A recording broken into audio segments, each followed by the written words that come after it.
Hey you guys, this is the Couplings Fire podcast. Here's a couple of things you might need to know, or maybe you just forgot. I'm Taylor, a volunteer firefighter and also a firewife to my favorite firefighter. Join me as I talk anything and everything fire related.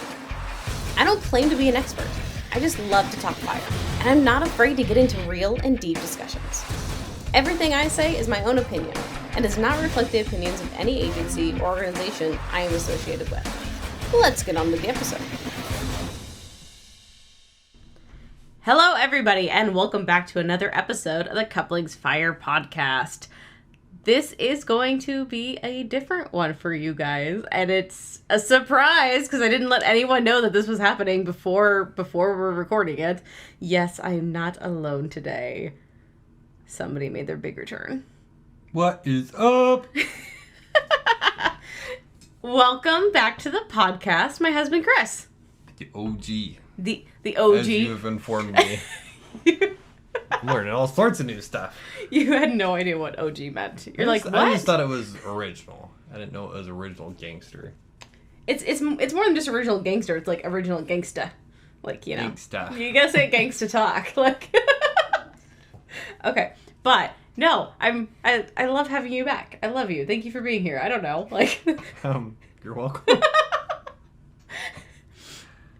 So Chris, so you guys know, is not necessarily coming back for every episode, but he will be coming back for once in a while episodes, and specifically this series we're doing right now. And I don't have a name for the series yet. We have not come up with a name by the time we're recording this. I'm sure we'll think of one by the end of this episode. You think so? Sure. I'm not guaranteeing that. Like, I've tried to guarantee stuff before and I always get it wrong. Ye a little faith. Oh, jeez. But, no, I always get stuff wrong like that. But we're going to have a name for the series of this, like, by the time it gets posted, at least. For sure. Maybe you should ask for ideas. Wait, no, because they won't hear this until it comes out. Exactly. Never mind. It's all right. You'll get it. It's been a while, Chris. If you think of a better name for it when you listen to this, then let us know. Yeah. I'm just a guest now. Anyway. But we love you all the same. Uh-huh. Okay, so this episode of the series, I keep saying this episode. It's going to be this episode. This episode's going to be fun. But this series is what I'm really excited for. So. Please tell us about the series you keep talking about.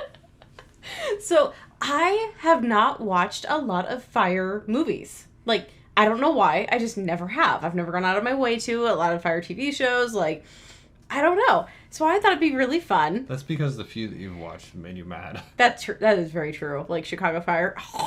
Station 19. Oh my gosh. Okay. But, like, yeah, they have made me kind of mad. Because I can't handle it. But, so I decided, like, it'd be really fun to watch these movies. These iconic fire movies and fire TV shows and stuff like that, right? And just talk about them. You know, we're not really reviewing them. I mean, kind of we are, because we're going to talk about our opinions on it. But, like, we watched this movie last night together. Anyway, so, yeah, we're kind of I don't know, don't, like, take our basic stuff of, like, if we liked it or not, whether you should watch it or not. I mean, most of you guys have probably already watched these, so this is going to be hilarious just finding out that I've never watched all these. Because, like, the first one we decided to do, and I wanted it to be the first one. Because everybody's seen it. It is the number one fire movie, Backdraft. I'd say it's close to number one. Well, what do you think's number one? Maybe, like, Ladder 49. Really? There's a lot of people really, like, those are probably the two most common, would be Backdraft and Ladder 49. I feel like everybody talks about Backdraft, though. Like, yeah. Everybody talks about Backdraft. Even if you're not a firefighter, you know Backdraft.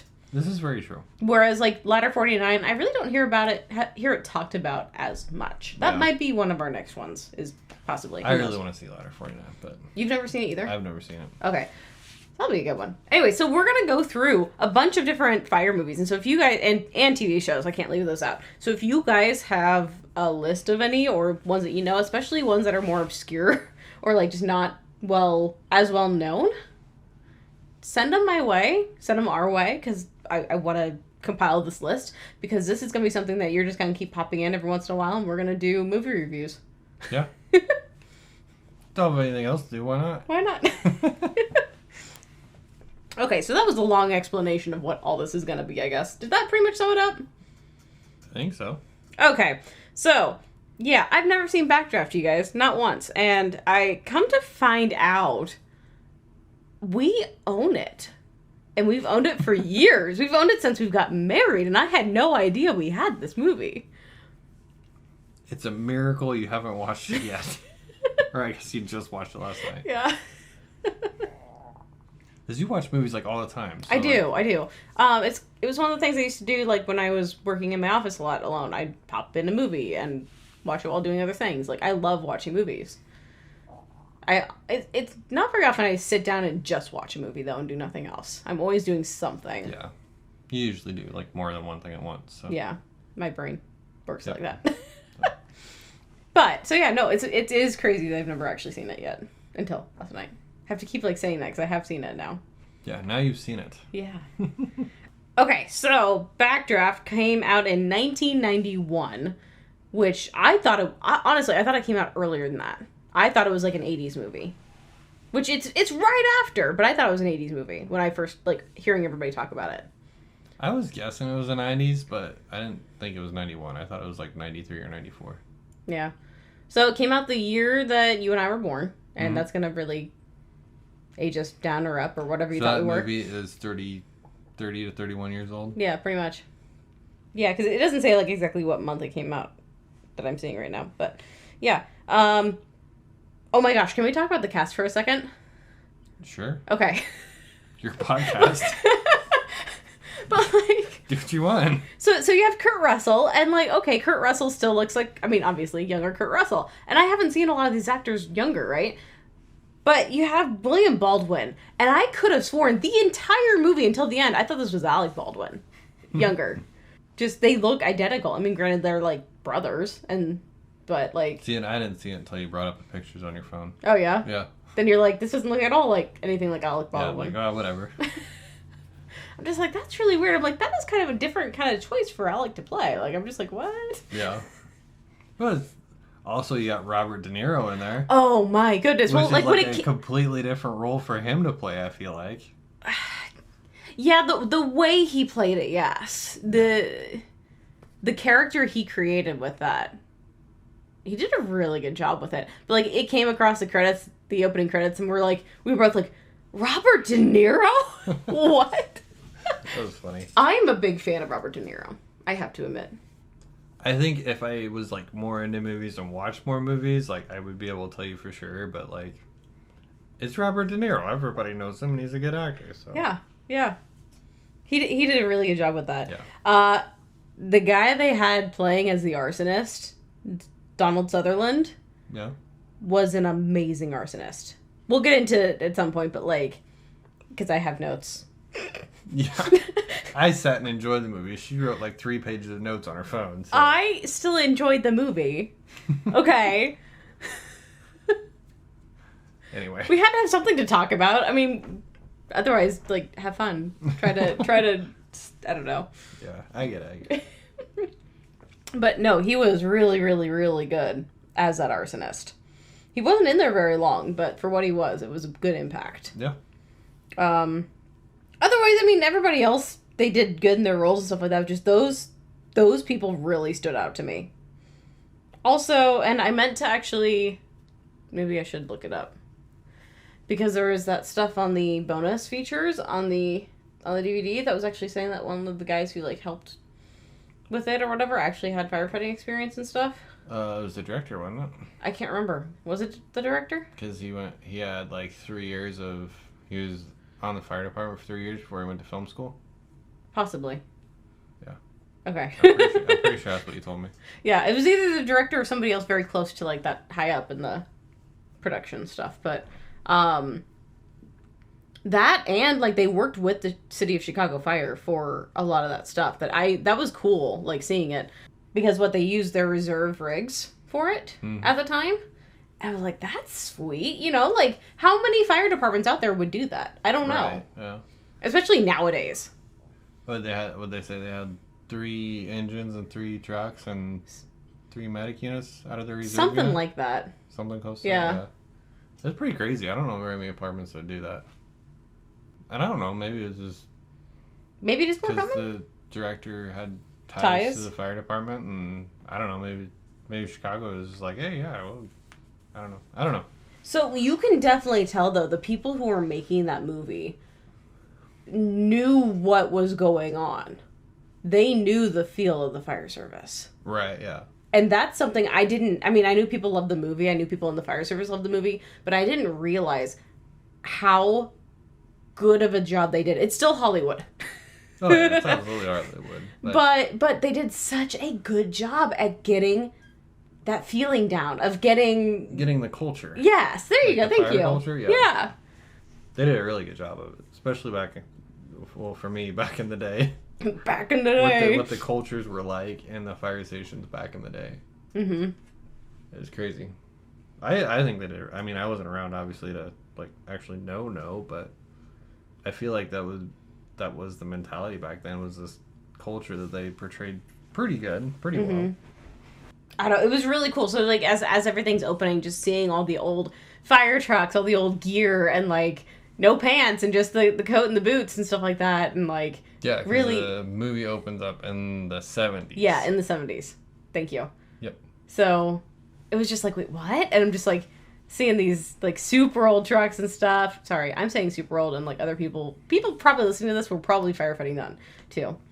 So I don't know. I don't know how to say things. I don't want to like date people or date me or just like alienate listeners. I don't know. But it was just so cool to like kind of see some of that stuff. I'm like, huh, that's awesome.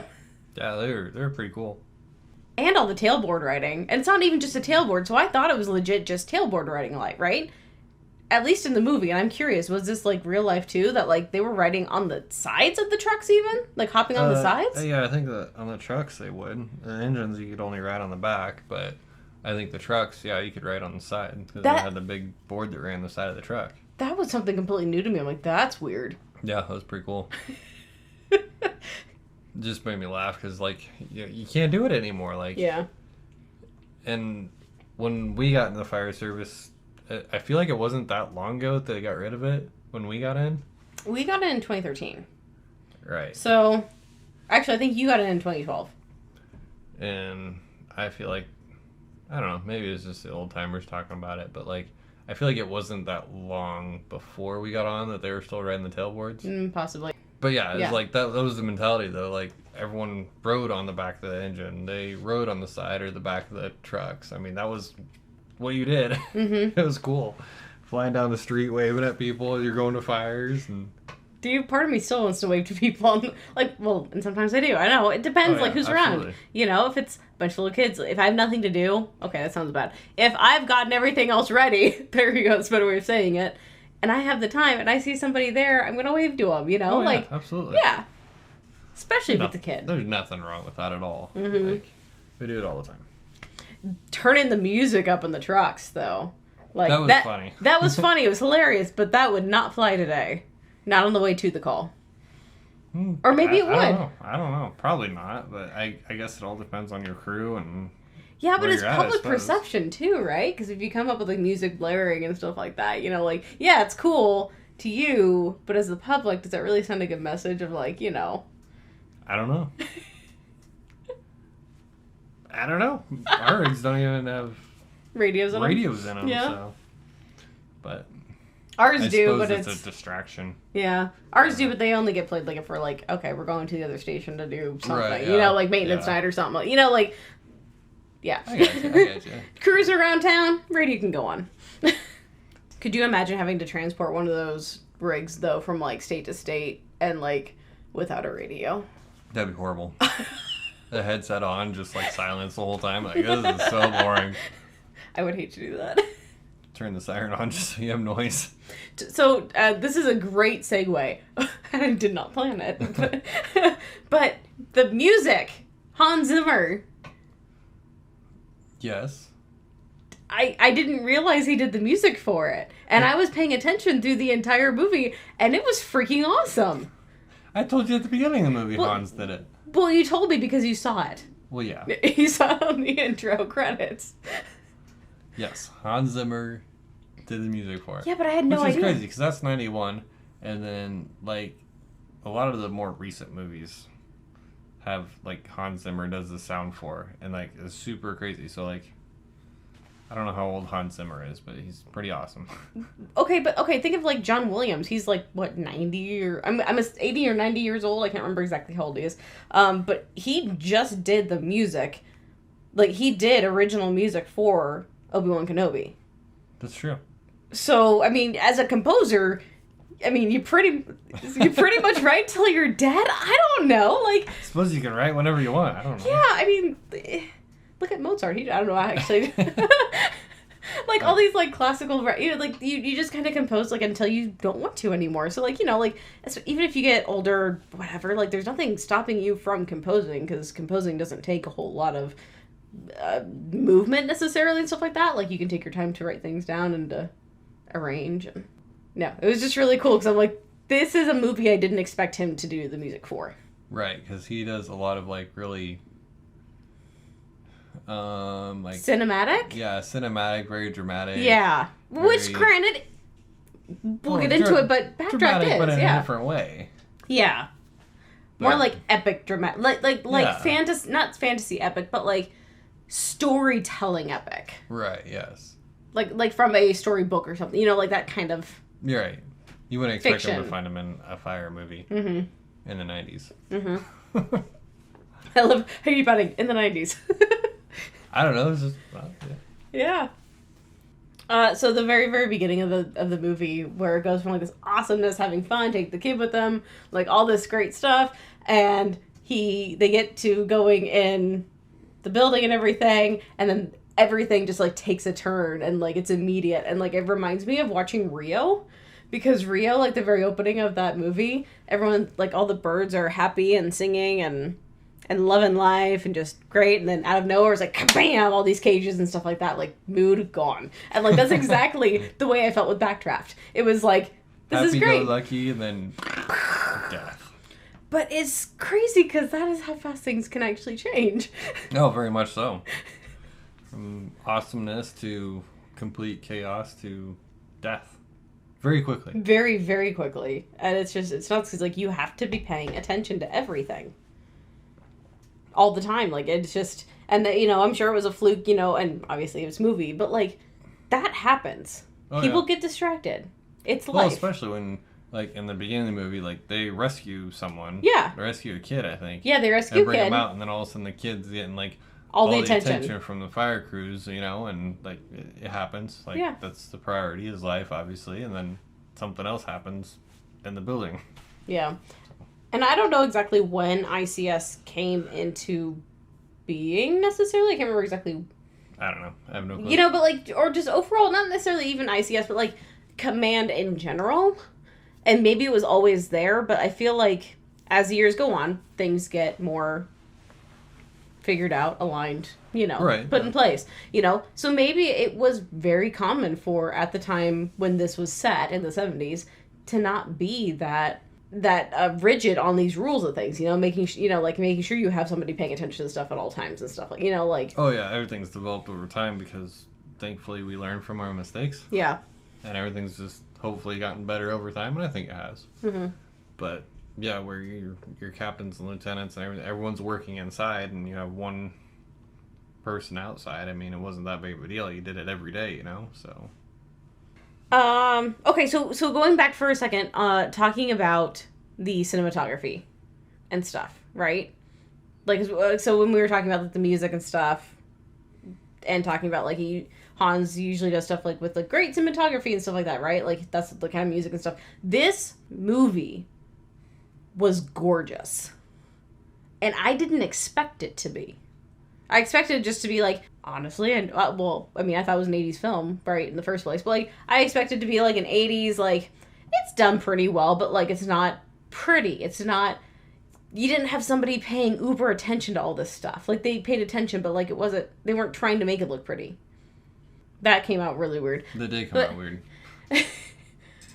Overall, what I'm trying to say is just the cinematography was gorgeous. You could tell that they put a lot of thought into every single shot they got, into telling that story, into making it feel as real as they could, especially for the time. You think about 91, like, they did a really good job getting in on that action and making it feel real and getting in on different angles that I haven't seen in movies like that before.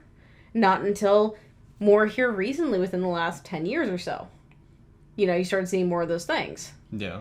It seems to me like it was really ahead of its time for that stuff. And it was just so gorgeous. And just the storytelling from one thing to the next all really came together. And I did not expect it for a fire movie, for this movie. I'm trying to think of a movie to put it, like, similarly to. But I don't know what. Yeah, I don't know. It's very different. A good different. It's not different. I think nowadays, if they were to make that same movie, I think it'd look very similar. Yeah. They'd still change a lot of things, but at the time, it was a very different movie. And maybe that's why it stood out to people. Maybe that's why they like it so much. Could be. It's just, I remember looking at all these camera angles and just the colors that they were using and the way they were doing these shots and the type of panning they were doing for different shots and stuff like that. It's just like, dang, it's gorgeous. The entire movie. You know, especially like just, they had really good shots of fire. And that's hard to do. That was hard to do. It's better now, obviously. But you know what I mean? Like, they had amazing shots of fire. Yeah. And it was just so pretty. Okay, I'm geeking out a little too much over the cinematography. That's like really your department. Like, I'm not sure what to add to that. I agree. Like, the scenes and stuff were very cool with the way they put the sunsets and like the lights coming into the stations and just how everything looked was really cool. Well, just where they put the lines to draw your eyes to certain situations and certain things and to make you feel certain ways and certain shots. And I'm like, dude! That's way up your alley. I'm a firefighter. Way over my head. Somebody out there is agreeing with me. I know it. Through the movie then, or beginning of the movie, they're done with Academy, is that what I caught, right? They just got done with Academy that day, and they go to the bar, and it seems like a legit, like, fire bar, and that, to me, seems pretty freaking accurate. Yeah, that'd be about right. I went to a conference earlier this year, and we went to a bar, and it was just as rowdy and just as crazy and fun, and, like, people, it was spot freaking on. And that has not changed, apparently, in 30 years. Nah. I don't think that one's going to change for a while. I think there'll always be a fire bar. That's for sure. But it was just so cool. It's just like, oh, hey, I literally just experienced the same thing.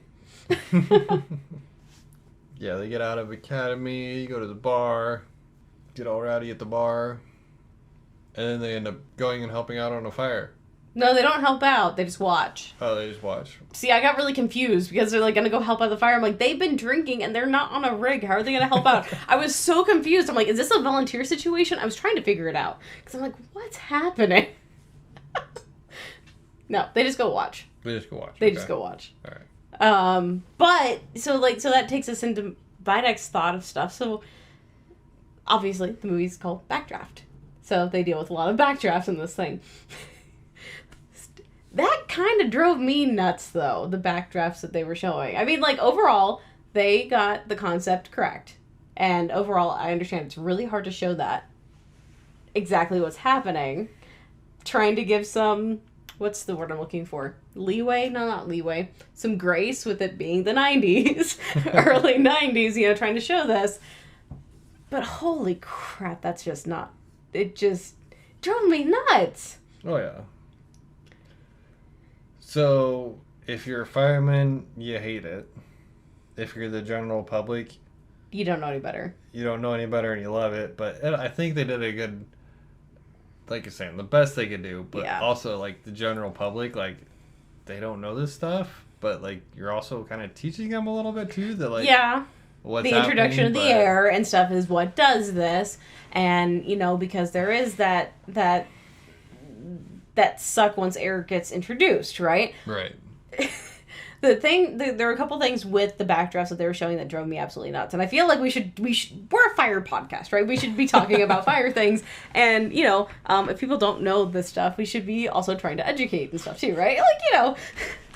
I feel like I'm getting like my Sesame Street hat on of like trying to educate and entertain at the same time. And but with the backdraft, you need to have a sealed container of some sort. It needs fairly tight. There you go, fairly tight sealed container. And every single container that they were showing, every single door, wasn't even close to tight. Yeah. So you're in the 90s. Yeah. Which houses were probably better built in the 90s than they were in the 70s and 80s and stuff like that. But you're still not very tight like they are nowadays. And it probably could happen. Right? Like, I'm sure, but not the way they were showing it. Yeah. Not in the buildings they were showing it. Not when there's inch gaps under doors where smoke is getting sucked back in. Yeah. It just didn't quite work. I understand what they're getting at here, but, you could definitely tell the buildings weren't airtight. Yeah. And then, when it did suck back in, the suck back in was so violent of a suck. It sucked everything back into it. It wasn't just a little. Yeah, and so it's just oh man, that's way too much. It's way too clear out here now. That is not.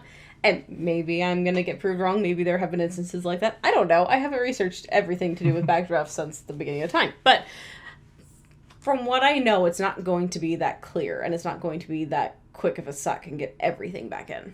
Right. Yeah. It may still be pretty quick, I should say. You're going to feel the air pull past you, but it's not going to suck the building, all the air into the building. Yeah, it's not going to, completely clear the rest of the smoke out from every other room. What? Yeah. Something got clear in here. I might have a backdraft. That's not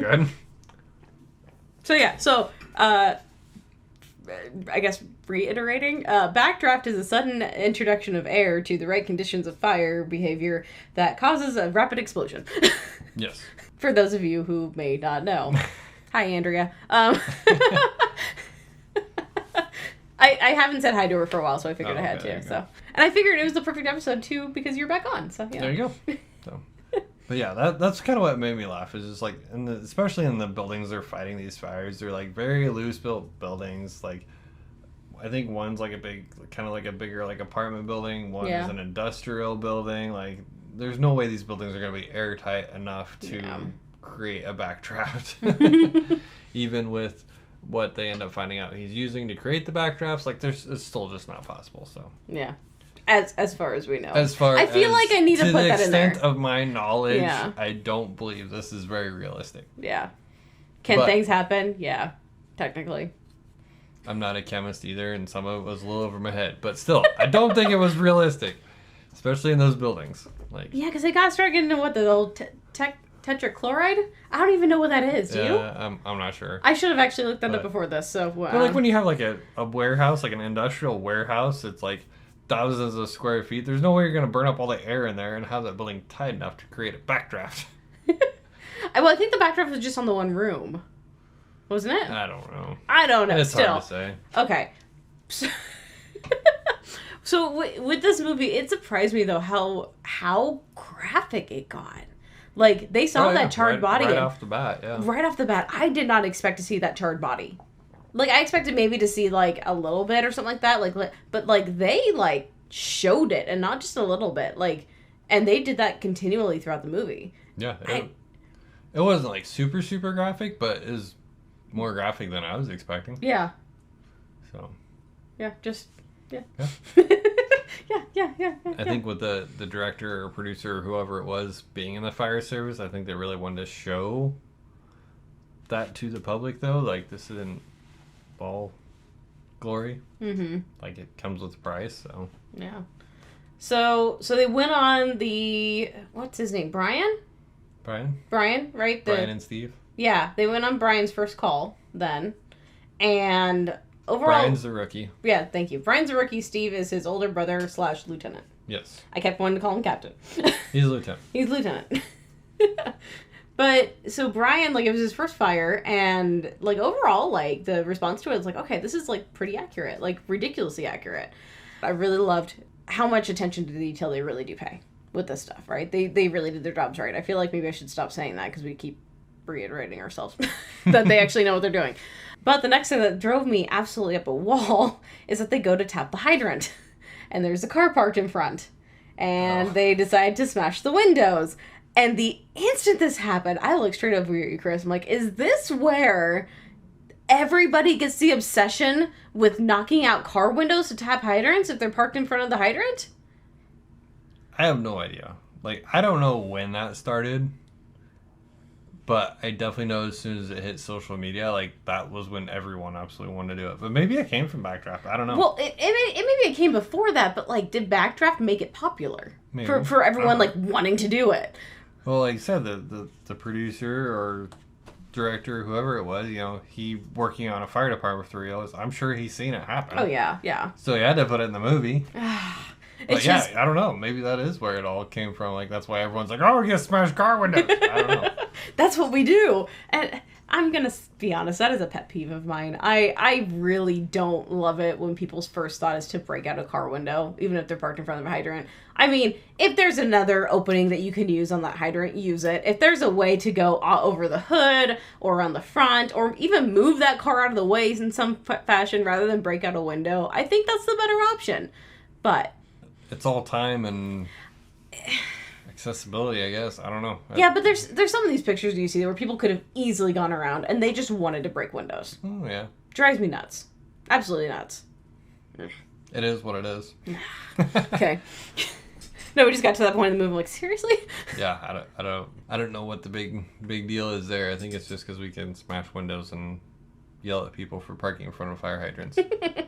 You're not supposed to park here. I'm smashing your car. I don't know.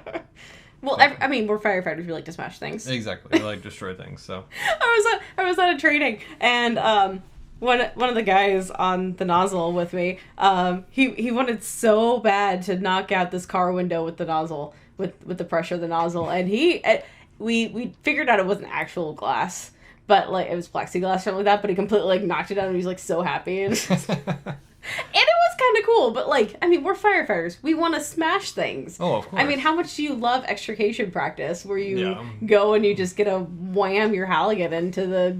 freaking break windows. Yeah, like... Yeah, oh. I get it. I love doing it too. I like tearing apart cars and, yeah, destroying things. It's fun. You are a little bit of a Trekkie. Just a little bit. You're more of a ninja guy, but you're a little Trekkie. So they get inside, and everybody's wearing air packs except for the stupid lieutenant. Like, everybody else is wearing packs. I'm like, this doesn't make any sense. Like, why? What? Well, I think that was the mentality back in the day. Like some people did and some people didn't, or? Some people did and some people didn't, but, like, I feel like the mentality back then was you weren't a real firefighter if you wore your mask. If you wore your... do it. You weren't a real smoke eater if you wore your mask. And then it was like super funny too, because like as soon as they found the fire, they decided to all take their masks off. Yeah. And I'm like, so you wear your mask all the way trying to find the dang thing. Then you're gonna take your mask off once you actually find it? Isn't that a little backwards? Yep. But I think it's that mentality of like you weren't a real firefighter, and if you wore your mask, you know, yeah. you were a smoke eater. Yeah. That was the mentality back then. It wasn't the only time it happened with that lieutenant, with Steve. Steve. Can't remember his name. Steve or Steven. Oh, okay. Well, like some people, I don't know. Some people are just named Steve. Yeah. And some people are Steven. Anyway, yes, I believe that was the mentality back then. Was like if you wore a mask, you weren't a true firefighter. So you didn't wear one, you were a smoke eater. That's how you got the job done. Can we talk about the whatever that was fire event, where it was in the warehouse, and the fire in its entirety got sucked back into like the door or something like that, and they're like, it's in the walls, and then behind them it just blew blew out. Like, somehow the fire managed to travel away from them at the front, go all the way 180 degrees behind them, and pop out back there. Yeah. It sucked all the fire back into the room, and then you hear like this weird voice or something, and then the lieutenant's like, it's on the walls, and it ends up like way behind them. Yeah. And like blows out the wall, and you're like, what? What the heck? There's no fire in the rest of the room, and all of a sudden it's all in the walls. It's magic fire. That's what it is. Just parts like that just burst out laughing. We're like, what? Yeah. Don't ask me. I don't know where that one came from. But can you talk about, like, seriously getting thrown into firefighting? Like, that being your first call? Could you imagine? Oh, yeah. And, like, the rest of your crew's like, we need to wait for backup. And you're like, nope, we're digging in. Like, we don't have any water. Yeah, but they had 2 rookies on there with them. Yeah, they like, did have doing 2 that. rookies, Like, that's true. could you imagine that being your first call on a career department? Like, first call ever. You're not on volunteer before that or anything. Like, That'd be what? a heck of a ride, that's for sure. I don't know if fire could do this. It's nuts. Like, all that just intense out of nowhere. I mean, for us in our area, you know, those fires don't happen very often. Not like that. Nothing crazy, but... No. So That's kind of where Hollywood comes in, too, though. Yeah, because, like, you don't walk past fire to put fire out. You don't walk on top of fire to put fire out. Right, and fire... I've never seen fire get sucked back into a wall and come out the other side, so, like, you gotta take it all for what it's worth. I mean, like, I don't know, I was taught to put fire out as you go, so it doesn't get behind you, but I suppose if you put it out and then it gets sucked back into the wall and ends up behind you, I don't know, you're just gonna waste water at this point. There was a lot about this movie that was kind of ridiculous, but overall it was a really good movie. They had to make the general public like it, though. Yeah. Like, it's like watching a TV show. People gotta like it, otherwise it doesn't make money. We will get into the TV shows on other episodes of this series. Not gonna touch that one yet. Yeah. You can definitely tell, like, it was all gas fired, though, in the movie. But it was really cool. Like, they... aside from, like, nobody getting burnt or anything like that from, you know, exposed skin and crazy stuff like that, you know, after fire being on them and all that fun stuff. It was pretty cool. A lot of fire. A lot of fire. Lunch call from the showers. That was funny. That was amazing. So That's an amazing So they rookie get joke. back from the fire, and the 2 rookies are in the shower, and basically they set the bells off in the station like they have another fire, and then all the other firemen are sitting at the bottom of the poles, like, waiting for them to come down in their towels and underwear and stuff like that. And basically when they got done, they laughed at them and told them to go make lunch because they're all hungry. And they made lunch in their underwear. So then the rookies made lunch in their underwear and towel and fed everyone, and yeah, that was a pretty good prank. That was a great rookie prank. I don't know if that'd fly today. That would not fly today. You'd get in trouble so fast. But I mean, talk about good rookie pranks. Like, I mean, there's got to be a lot out there that I haven't even heard of. But, like, there's a lot that you can still do today that are pretty good. Oh, I'm sure there's plenty out there. It's just there's a real fine line anymore. Like, you can't do a whole lot without getting in trouble, and it is what it is. So, but that's where, like, they did a really good job of capturing the culture of the fire service back in the 90s, because, like, it was all pranks and it was all give everyone a hard time, and it was just not really get on you, really just rattle your cage and just, like, poke fun at you every chance they get, because that was the culture. Like, you're a rookie, you're gonna get the blunt end of the stick. I mean, that's how it worked back then, you know. And, like, if you didn't make it, you didn't make it, you know. Obviously you weren't tough enough to have the job, but that was the culture back then. It was like the rookies did freaking everything, they learned everything, and everyone was hard on them, but that's what made you a fireman too. So they didn't sugarcoat the culture at all, which was pretty cool, because I think a lot of people don't see that part of it. No, it's really hard to capture that culture too, though. Yeah, unless you were in it, you really don't understand that culture. So one of the things what the Brian ends up being on the front page of the paper or something like that for saving the mannequin. Oh, yeah.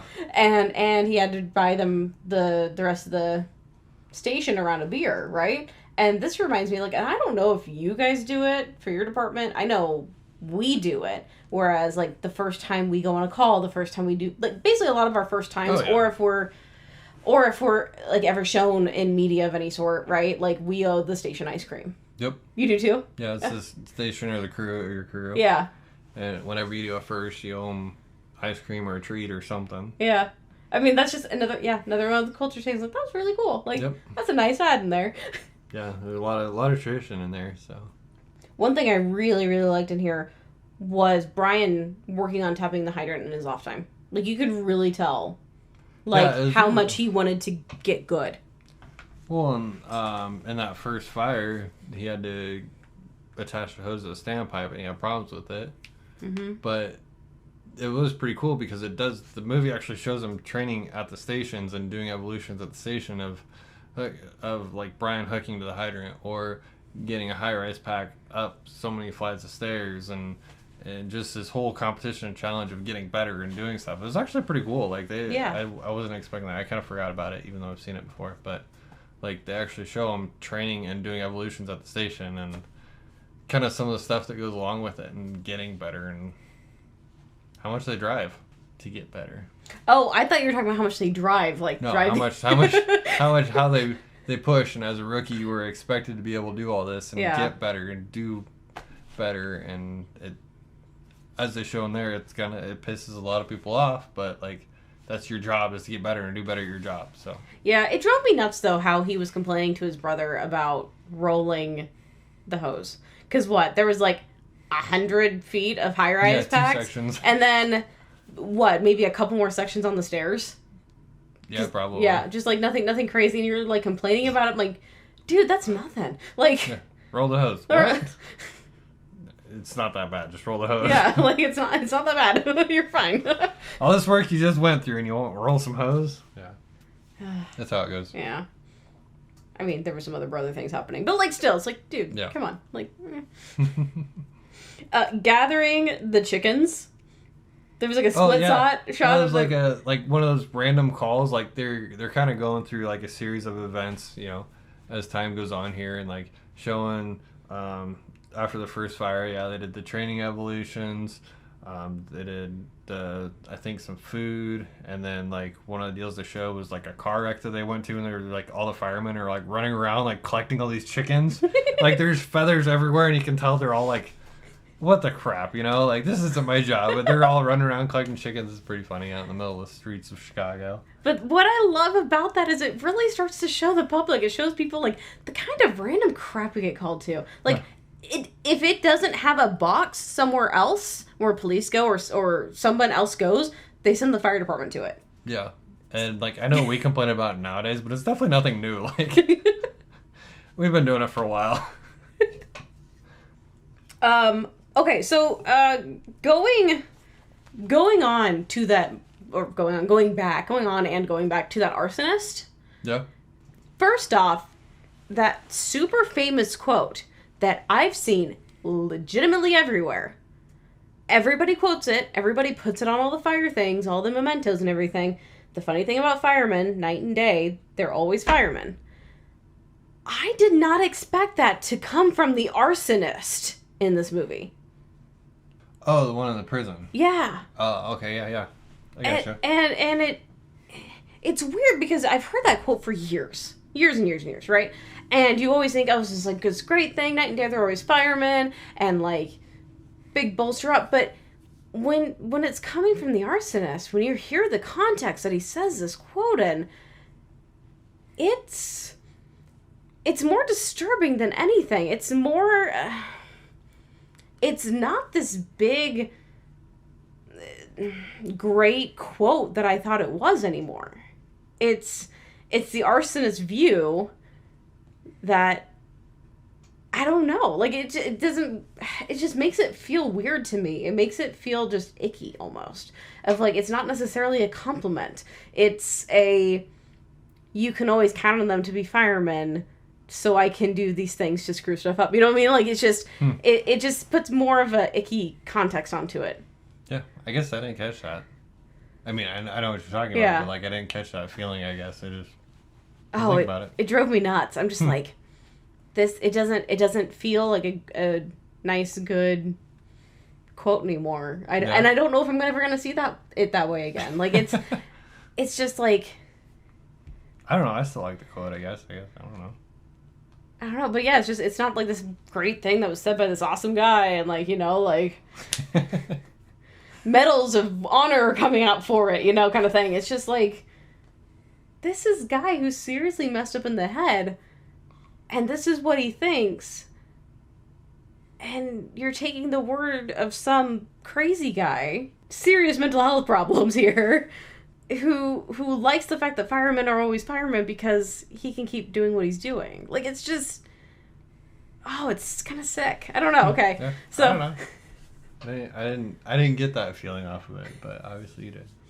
But the guy who played the arsonist, he did such a good job. He was just that kind of... what's the word I'm looking for? Not slick, but, like... It kind of reminds me more of, like, Grindelwald off of Fantastic Beasts when Johnny Depp played him in the second movie. Just that... that suave, that smooth, crazy. Yeah, like somebody like you actually adore. Like it's very much persuasive type, crazy, you know. And he just did such a good job at it, and it was just so creepy at the same time, and it just puts you into the...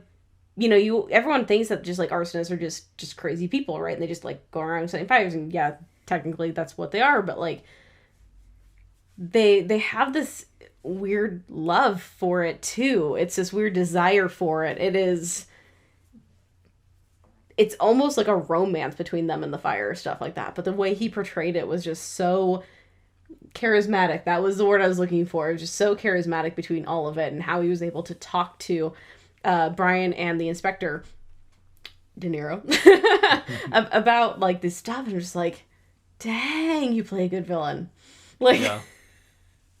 He definitely there was mental issues there, but, like, he definitely believed in what he was doing. Yeah. Like, and could definitely persuade people that he was doing the right thing by doing it. Yes. So, yeah, I get what you're saying. Oh, it's nuts. It's nuts. But it also... so it also kind of made me think, too, maybe this is getting a little too deep and a little too weird into it, too, but, like, sometimes I wonder how close firefighters get to that. Because I see fire, I think it's gorgeous. It's beautiful. It really is. Do I want to see anyone's house burn down? No. Do I want to see anyone get hurt? No, not at all. But there is something to be said that all of us firefighters love that feeling. All of us firefighters love the look, love the smell, love the chaoticness that happens. You know, how many burn trailers have you been in? You know, and you just, like, you love just sitting there and watching the fire, and it's just... We're all a little crazy. I know, but it's just, it's crazy because, like, you know, how many of us are, like, one step away from going into this arsonist kind of thing? I hope not, you know, I really hope that doesn't happen, but... But it just made me think of, like, oh, man, are we actually closer to this than what we think sometimes? Maybe. You know, and we're just a little bit more sane, you know? Yeah. But it all would take is a mental break. But, like, I don't know. I don't know either. I know we all love it, and we all love the thrill of doing it. But I don't think we're all crazy enough to go start them on our own. I mean, obviously it's happened. Oh, yeah, it happens. It wouldn't be the first time, it won't be the last time, but... We're crazy, but in a different way. But yeah, I understand what you're saying. We all love it. We all love the exhilaration of the fire and stuff like that. But I think the feeling's a little bit different between us and our arsonist for sure. Oh yeah. It's just it was crazy to me, like, kind of how close enough it was, though. Yeah, I agree. With that, bringing up the arsonist and kind of the how he was portrayed, it was amazing to me how they portrayed the mental issues that come along with firefighting. Mm-hmm. With Lieutenant Steve, Steve or Steven, whatever you want to say, like, his marriage fell apart. And Yes. like hadn't dealt with it, and like his relationship with his brother was very rocky, hadn't dealt with it, and it was showing through like at work, and how those relationships bled over into work, and work bled into those, and this and that. Like they actually did a really good job, especially for the era of the movie, like portraying those things that like you see and can't unsee, and then the relationship and the stress that comes with the job, and all these different things that most people don't think about. And to do it in the 90s and before PTSD was a big deal and all these other mental factors was a big deal, like he showed that side of it that people don't think about. It was kind of cool. Oh, it was great. I was wondering, was this before a lot of that studying had started to take place for all this? I'm assuming so, but I don't actually know. Yeah, I don't know when all that kind of studying was happening, but I mean, that's something like I wrote down a lot. It's like it's why like on the segments of the guest episodes, small subtle plug for that on here. It's the family firefighter survival sections. Like there's a big reason why I love those sections, and there's a big reason why I do it every time. It's super important because that does bleed into everything. Yeah, your family life bleeds into your fire life, and your fire life will definitely affect your family life, and you have to have things in order to keep it from getting out of hand, and crap's gonna happen because it is a stressful job, and there's mental baggage that comes along with the job, and I don't know, they did a good job portraying it, I thought. Mm-hmm. Like just showing that little bit of like subtleties, like things will happen in this job. Yeah. And it is going to bleed over into other parts of your life and stuff like that, alcohol, moving out of the house, not seeing your son, stuff like that. Yeah. It really made me start thinking of like, okay, why do families have such a hard time with it? And it's, like, so some of the thoughts I had initially is, okay, so is it the chances that the firefighters take? Because that was one thing the wife brought up, was just like, basically taking these chances and throwing yourself into these situations. But you have to, so, but like, is that one of the big issues there, because they don't want to see their children's father die or their spouse die, stuff like that, or get hurt or stuff like that, but it is their job. But does that turn into a bit of resentment for it too? Because the firefighter is making that conscious choice to put themselves in danger too. You know what I mean? So like, is that, I think that is probably a big area of where it can come from. Yeah.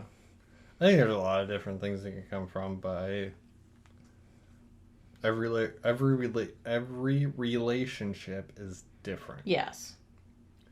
And were you married before you got into the fire service, or you married after you got into the fire service?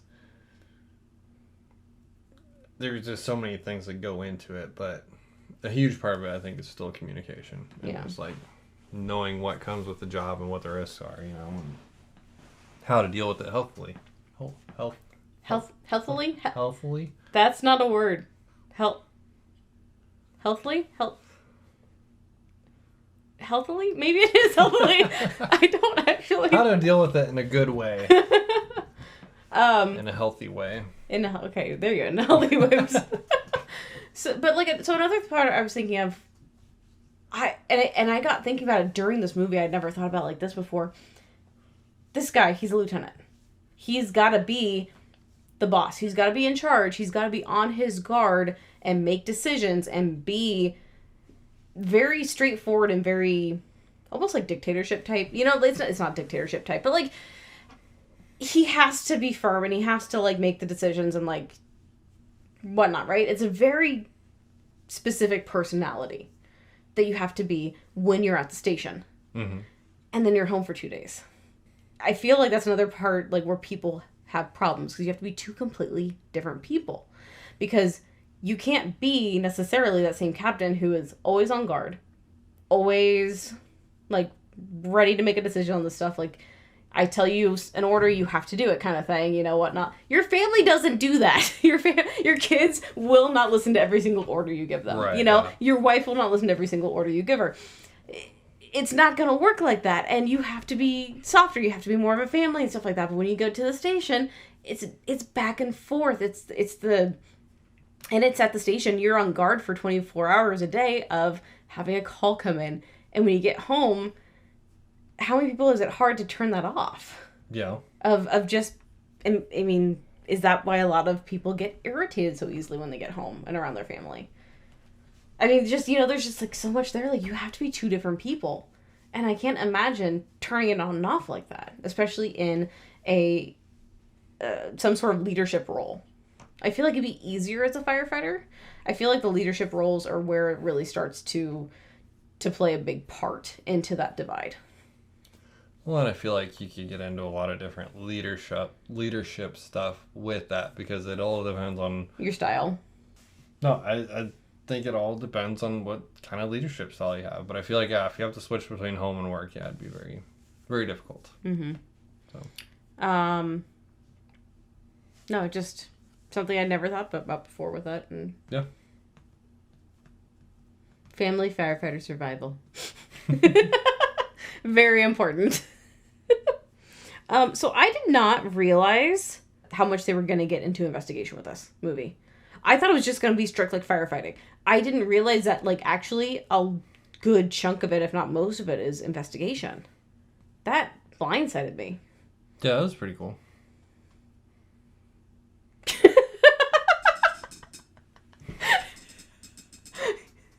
Awesome. Okay, so that's enough for that topic.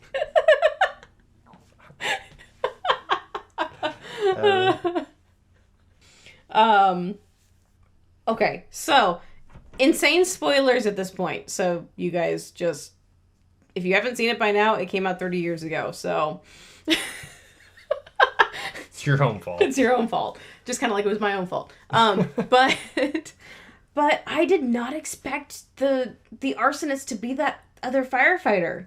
Like, that blindsided me. I thought I had it figured out like 20 minutes into the movie what was going on. And I basically did until they switched it on me and made it that other guy. Kind of drove me nuts. Yeah. I am really good at, like, those kind of shows and, like, movies and stuff, too. Like, I'm really good at that. I got that from my dad. Like, just being able to pick out what's going to happen. And that one threw me. I couldn't remember. It's been long enough. I couldn't remember who the arsonist was. I think at one point I looked over at you and, like, I got it figured out. And then, like, towards the end of the movie, I'm like, crap. Okay. I don't have anything for that one either. Okay, so, quick question. Were combination nozzles at, like, the height of popularity or just coming out in 91? Or was that all that they had to use? Because they used all combo nozzles in the filming. Maybe that's what Chicago used at the time. Oh, maybe that too. I was going to say I'm a geek. Apparently, I've noticed that. Well, I noticed that too, but I didn't put too much thought into it. I don't know. I don't know when... But they were never using straight stream on stuff. They were always using at least, like, 40-degree fog. They used some straight stream. They did? Yeah. Okay. I saw more fog. Not, like, full fog, but, like, more in between than a lot of other stuff. Especially when it's inside. I'm like, okay. Yeah. But I didn't know, like, were those at the height of popularity? Or had they just come out? Or was that all that this crew could use, for some reason? Or, yeah, like you're saying, maybe Chicago was using combo nozzles at that time. It was just interesting to me.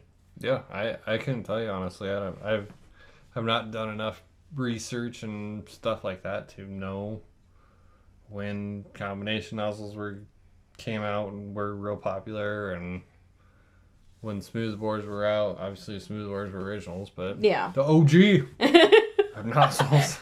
I'm so proud of you.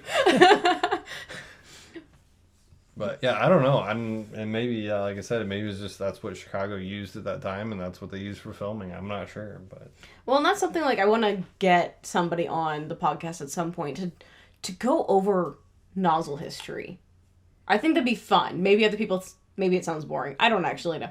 If it sounds interesting to you, let me know, and I will make sure to get somebody on. But like, it sounds interesting to me because I don't know a lot, and so like, if I bring someone on and talk about nozzle history, that'd be freaking awesome. Because like, yeah, what was the reason for all these things? Yeah. Like, even I think it'd be fun too if somebody knows more about like random nozzles, like the piercing nozzle, about like cellar nozzles, like getting a bunch of that other stuff in like this, conversation of like, yeah.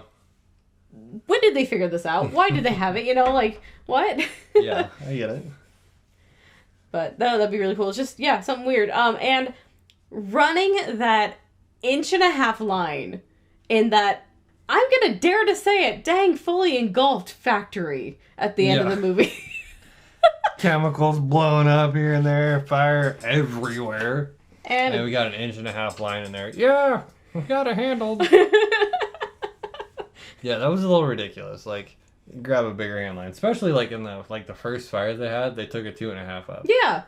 And then they come in this industrial, like, heavy commercial chemical factory thing, and they got this little puny 1.5 inch. Yeah, enough said. Yeah. So, talking about that factory fire, so can fire move on the floor like it did? Or, like, is that only, like, with the help of chemicals and stuff that it was doing that? That was the help of chemicals. Okay, that's what I figure. But... I mean, like, obviously in the movie they were using gas. Yeah. To do it for the filming of it, but yeah, like, so maybe... a chemical spill or something like that that's highly flammable, like, yeah, it'll definitely spread like that. So maybe maybe I should ask this another way too. So were they trying to show it like a chemical, or were they just trying to show fire moving like Hollywood? I think they were trying to show it as chemical. Okay. Because, I mean, they had all the barrels, like, exploding and stuff, too, and, like, just the way they had it.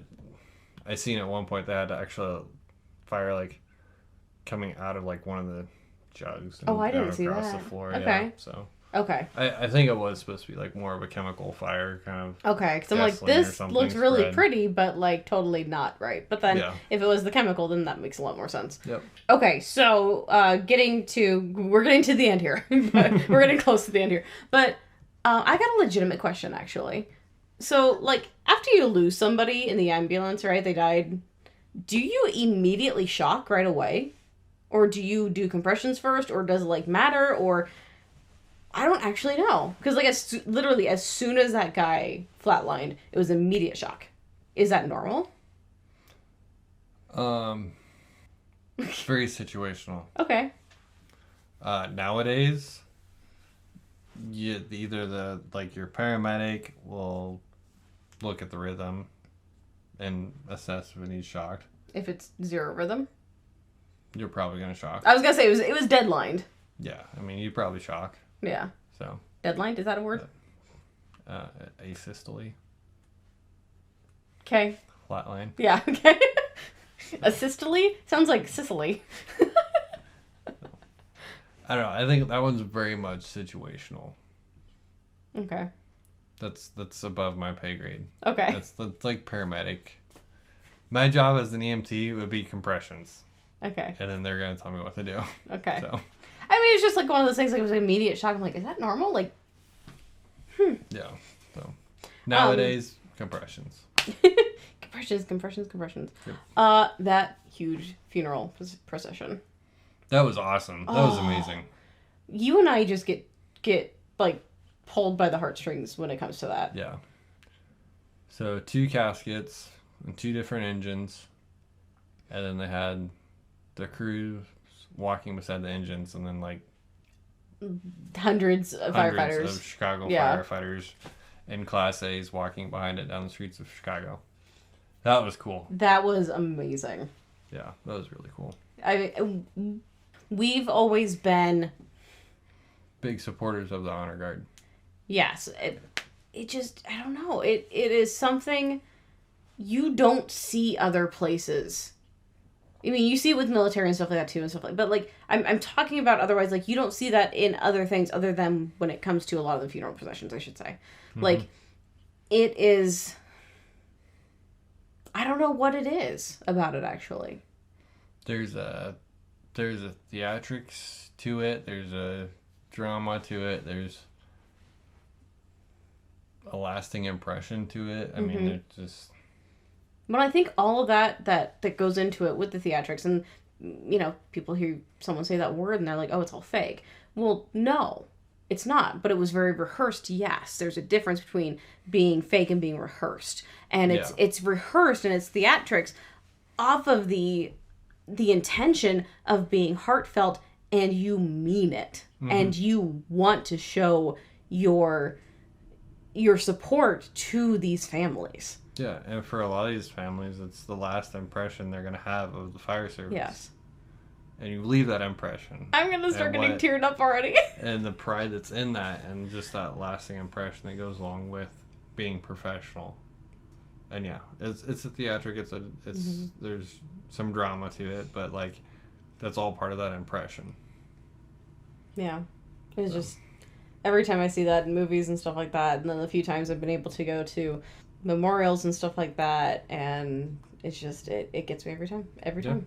If you have a professional honor guard that takes it seriously, it'll get you. Mm-hmm. It's a good service. Yeah.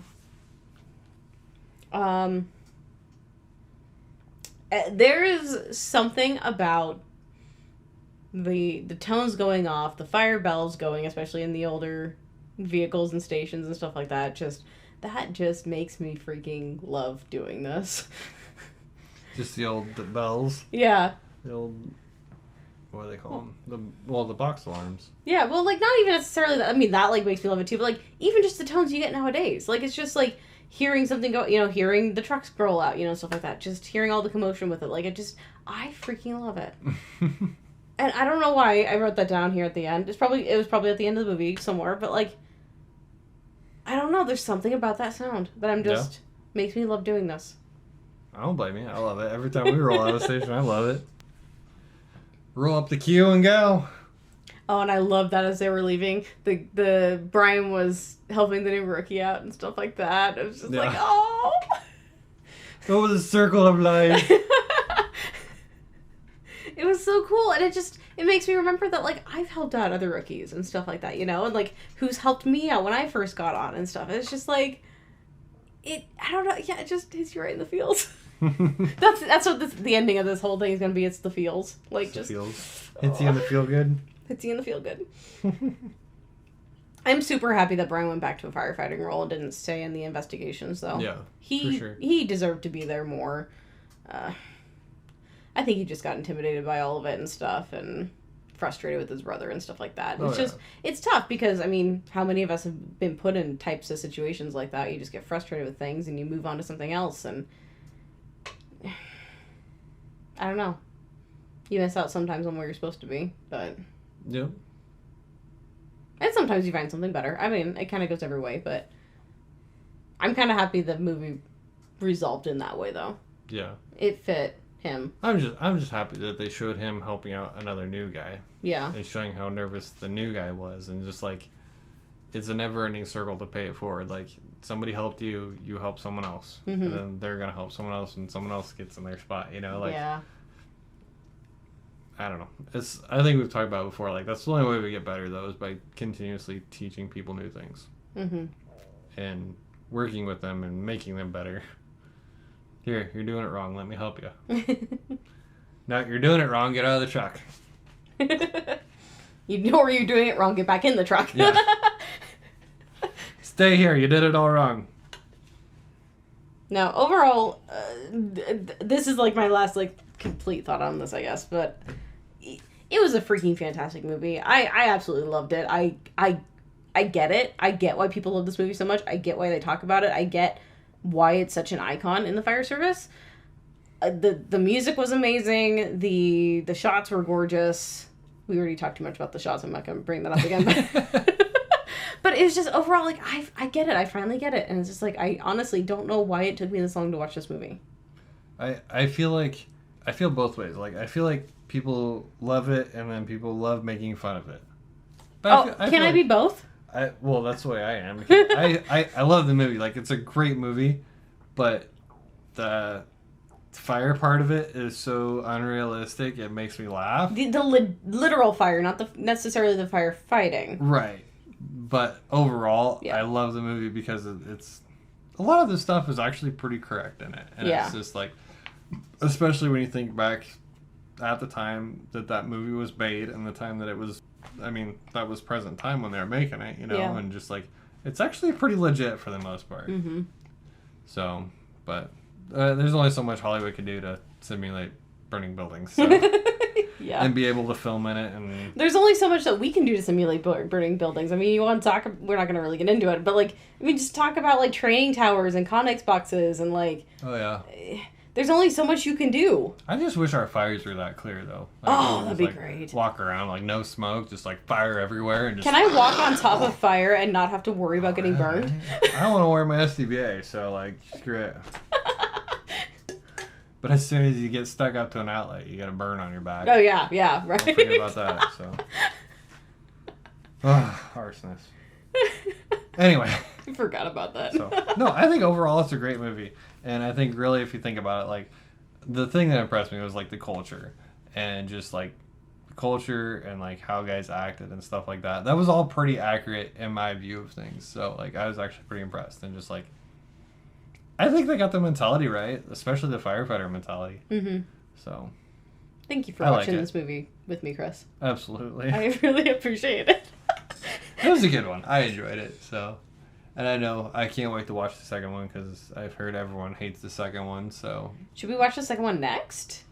Should that be our next one we do? I don't know. Or do we want to watch something else? I don't know. We can let them decide. Possibly. You guys send us in what you would like to hear next because we're going to keep doing this.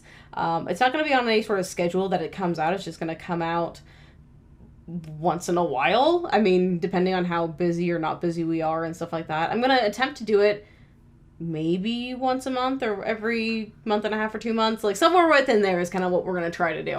But, yeah. See how busy we get. See how busy we get.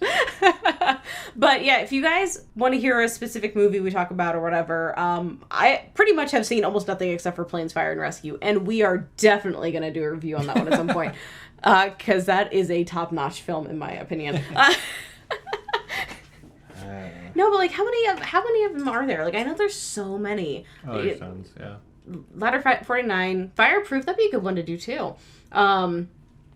With Kirk Cameron, that'd be a good one. Yeah, we can watch that one. And I know there's more. And then, like, there's actually another one. Then you have your Granite Mountain. Yeah. Oh, yeah, I haven't seen that one yet, either. What was that called? Granite Mountain Heroes? Possibly. I can't remember what it is right now. I got that one. Yeah, there's tons out there. For sure. And, like, so, like, we're not going to stray away from, like, the animated ones either. Like, necessarily. Anything fire. Probably not Paw Patrol. Okay, not Paw Patrol. Wait, maybe... I'll watch that when we have kids. Maybe one episode of Paw Patrol. Just to say we did it. Just to say we did it. But, yeah, so send us your movie suggestions, what you guys want to hear, what you want to hear next.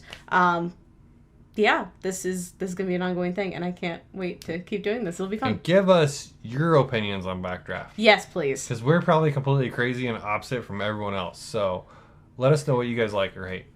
Let Taylor know. It's her podcast. You just guessed. I'm just the guest. You just guest talk on this sometimes. So, I'm curious to see what you guys think of it, though. If you actually like the movie or if you just like making fun of the movie. That's what I want to know. Yeah. Maybe we should put a poll out. I might put a poll out on Instagram. There you go. See what people like. Sounds like a plan to me. Yeah. All right, you guys. Yeah, that is it for this week. This is a little bit of a longer one for what I usually do solo. Well, technically it's not solo, it's a guest. So, it works. Yeah. All right, you guys. Oh, wait. I stole your outro. You can do it. I'll give it to you. You're going to give it to me? Yeah. You have another one? No, but I'll give it to you. You got it. Peace out, homies. You guys have a good night, day, whatever time you're listening to this, and we'll catch you on the next episode. Bye-bye. See ya.